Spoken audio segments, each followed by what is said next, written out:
Bismillahirrahmanirrahim. Assalamualaikum warahmatullahi wabarakatuh. Alhamdulillahi rabbil alamin. Wassalatu wassalamu ala asrafil anbiya'i wal mursalin wa ala alihi wa sahbihi ajma'in. Amma ba'd. Kaum muslimin dan muslimat yang dimuliakan Allah Subhanahu wa taala. Imam Sunnah meriwayatkan satu kisah yang dikatakan oleh Abdullah bin Zubair bahwa Zubair bin Awam berselisih dengan seorang laki-laki dari Ansar, dan mereka berdua datang kepada Rasulullah SAW dalam permasalahan perairan dalam kebunnya. Lalu Rasulullah SAW bersabda, siramlah tanamanmu, lalu alirkanlah kepada tetanggamu. Lalu orang Ansar tadi dia menjawab, Ankana ibnu amatik, apakah itu disebabkan oleh anak dari bibimu? Mendengar hal itu, Rasulullah SAW berubah wajahnya, merah. Lalu Rasulullah SAW mengatakan, ya Zubair, siram tanamanmu, tahan air sampai air itu sampai ke batang-batang pohon itu, lalu alirkan kepada tetanggamu. Pada keputusan pertama, Rasulullah SAW memberikan kelapangan bagi mereka berdua. Akan tetapi setelah Ansar tadi dia tidak menerima keputusan Rasulullah SAW, dia kira ini adalah keputusan sepihak. Rasulullah SAW memberikan hak yang penuh kepada Zubair bin Awam. Maka dengan itu, inilah gara-gara turunnya firman Allah Subhanahu wa taala, "Fala rabbika la yu'minun hatta yuhakkimuka fima shajara bainahum, thumma la yajidu fi anfusihim harajan mimma qadait wa yusallimu taslima." Demi Rabbmu, mereka tidak beriman sampai mereka menjadikanmu penengah terhadap apa yang mereka perselisihkan.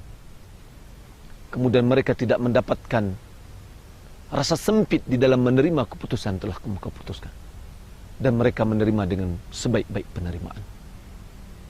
Kaum muslimin dan muslimat yang dimuliakan Allah Subhanahu wa taala, keputusan dari Rasulullah SAW adalah keputusan yang mutlak. Ketaatan kepada Nabi SAW adalah ketaatan yang mutlak. Sudahkah kita mentaati Rasulullah SAW? Sudahkah kita menjadikan Rasulullah SAW penengah di dalam permasalahan yang kita hadapi atau permasalahan yang kita berselisih dengan teman kita?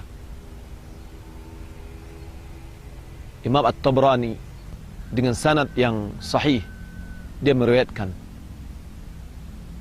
bahwasanya Rasulullah SAW melamar Zainab, dan dia melamar Zainab itu untuk Zaid, yakni Zaid bin Harithah. Zainab adalah orang yang cantik, orang yang punya kedudukan, bangsawan. Ketika Zainab dilamar oleh Rasulullah SAW untuk Zaid, dan Zainab mengira bahwa Rasulullah SAW melamarnya untuk diri Rasulullah SAW. Lantas dia enggan dengan tawaran Rasulullah SAW itu. Lalu turunlah firman Allah Subhanahu wa taala dalam surah Al-Ahzab ayat 36. yang berbunyi, "Wa ma kana lil mu'minin wala mu'minatin idza qada Allah wa rasuluhu amran ay yakuna lahumul khiyaratu min amrihim wa may ya'si Allah wa rasulahu faqad dhalla dhalalan mubina." Allah Subhanahu wa taala berfirman, tidak ada bagi seorang mukmin laki-laki dan tidak juga mukmin perempuan apabila Allah dan Rasulnya memutuskan satu keputusan, dia memiliki pilihan yang lain dari keputusannya. Siapa yang menentang Allah dan Rasulnya, sungguh dia telah sesat dengan kesesatan yang nyata. Dalam kisah asbabun nuzul, bahwa Zainab tidak menerima keputusan Rasulullah, yang mana Rasulullah memutuskan dia dilamar untuk Zaid, tapi Zainab tidak menerima. Turun firman Allah Subhanahu wa taala.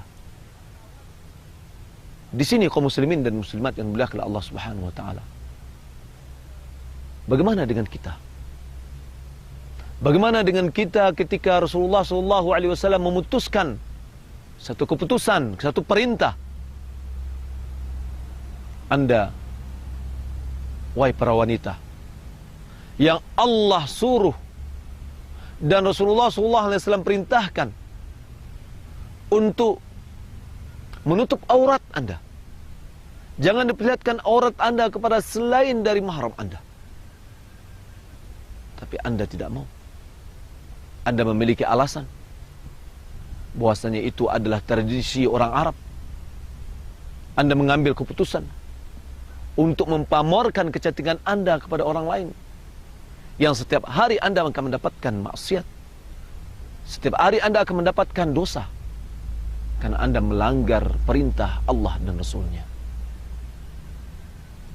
Walaupun sulit, walaupun pahit, bagi kita seorang mukmin tidak ada pilihan lain kecuali adalah mentaati Allah dan Rasulnya. Rasulullah SAW bersabda, setiap umatku dia akan masuk surga. Anda umat Rasulullah SAW, InsyaAllah Anda akan masuk surga. Illa man aba, kata Rasulullah SAW, kecuali orang yang enggan. Mudah-mudahan Anda bukan orang yang enggan. Kita semua bukan orang yang enggan. Para sahabat bertanya dan heran, apa ada orang yang enggan untuk masuk surga? Kata Rasulullah SAW, man ata'ani dakhala al-jannah. Siapa yang mentaatiku, dia akan masuk surga. Wa man asani, siapa yang menantangku, faqad aba, sungguh dia telah enggan untuk masuk surga. Hadis ini dikeluarkan Imam Bukhari, hadis yang sahih. Di sini barometer kita kaum muslimin dan muslimat yang dimuliakan Allah Subhanahu wa taala. Kita seorang mukmin, kita mengatakan bahwasanya Rasulullah adalah utusan Allah. Kita bersaksi. Sudahkah kita mentaatinya? Sudahkah kita menjalankan sunnah-sunnahnya? Di dalam hadis yang dikeluarkan Imam Tirmidzi dari Anas bin Malik radhiyallahu taala anhu, Rasulullah SAW bersabda, ya bunayya, in qadarta an tusbiha wa tumshiya laysa fi qalbika ghishun li ahadin faf'al.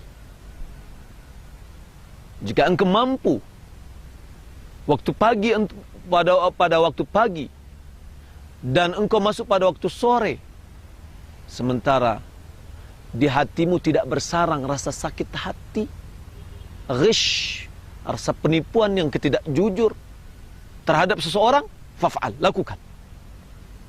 Thumma qala, kemudian beliau bersabda, wa dzalika min sunnati, hal itu merupakan sunnahku, kata Rasulullah SAW. Man ahabba sunnati faqad ahabbani, wa man ahabbani kana ma'i fil jannah. Kata Rasulullah SAW, siapa yang mencintai sunnahku, maka dia telah mencintaiku. Dan siapa mencintaiku, dia akan bersamaku dalam surga. Allahu Akbar. Tidakkah kita ingin masuk ke dalam surga? Dan surga itu, kata Rasulullah SAW, la ainun ra'at, wala udhunun sami'at, wala khatara fi balil bashar. Tidak pernah mata melihat, tidak pernah telinga mendengar, dan tidak pernah terlintas di hati seseorang. Jika anda membayangkan suatu kenikmatan, suatu keindahan yang besar, suatu keindahan yang memang indah sekali, lalu anda mengatakan itu ada sesuatu yang indah, itu belum surga. Karena surga itu tidak pernah terlintas dalam hati seorang.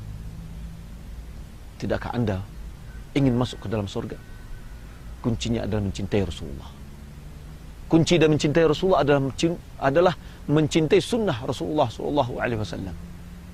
Maka jadikanlah Rasulullah SAW qudwah, suri tauladan kita, yang sehingga kita bisa mencintainya, dan itulah hakikat cinta kita kepada Rasulullah SAW, yakni mengikuti sunnahnya. Kaum muslimin dan muslimat yang dimuliakan oleh Allah Subhanahu wa taala. Maka oleh karena itu, mari kita jadikan ketaatan kita kepada Rasulullah SAW ketaatan yang sepenuhnya, tidak separuh-separuh, tidak sesuai dengan hawa nafsu kita. Apa yang cocok dengan keinginan kita, kita ambil. Apa yang tidak cocok, kita tinggalkan. Tidak. Tetapi kita menerima dengan sepenuh hati. Kalau seandainya kita ada berselisih dengan teman kita, berselisih dalam masalah agama, kembalikan kepada Rasulullah SAW. Berselisih di dalam masalah harta misalkan, pembagian harta warisan, kembalikan kepada Al-Quran dan Sunnah. Jangan kita memakai hukum-hukum adat, hukum-hukum buatan manusia, tetapi kembalilah kepada Al-Quran dan Sunnah. Fa in tanaza'tu fi syai'in farudduhu ila Allah war Rasul. Jika kamu selisih dalam sesuatu apapun juga, maka kembalikan kepada Allah dan Rasul. Mengembalikan kepada Allah adalah kembali kepada Al-Quran. Mengembalikan kepada Rasul adalah setelah Nabi SAW meninggal dunia adalah kembali kepada sunnah-sunnahnya. Sunnah-sunnahnya yang makbulah, sunnah-sunnah yang bisa diterima, baik sahih maupun hasan. Itu bisa kita terima. Masalah akidah atau masalah hukum, itu bisa kita jadikan pegangan. Kita tidak bisa memilah-milih dengan apa yang sesuai dengan diri kita, dan kita tinggalkan apa yang tidak sesuai. Mudah-mudahan kaum muslimin dan muslimat yang dimuliakan Allah Subhanahu wa taala, apa yang kita sampaikan pada saat ini bermanfaat bagi kita. Mari bertekad kita betul-betul kita mentaati Rasulullah SAW, mencintainya, sehingga betul-betul kita menjadi umatnya yang baik, dan insya Allah akan masuk ke dalam surga sebagaimana yang dijanjikan oleh Rasulullah SAW. Mudah-mudahan bermanfaat. Wassallallahu ala Nabi Muhammad wa ala alihi wa sahbihi ajma'in. Wa akhiru da'wana anil hamdulillah rabbil alamin. Wassalamu alaikum warahmatullahi wabarakatuh.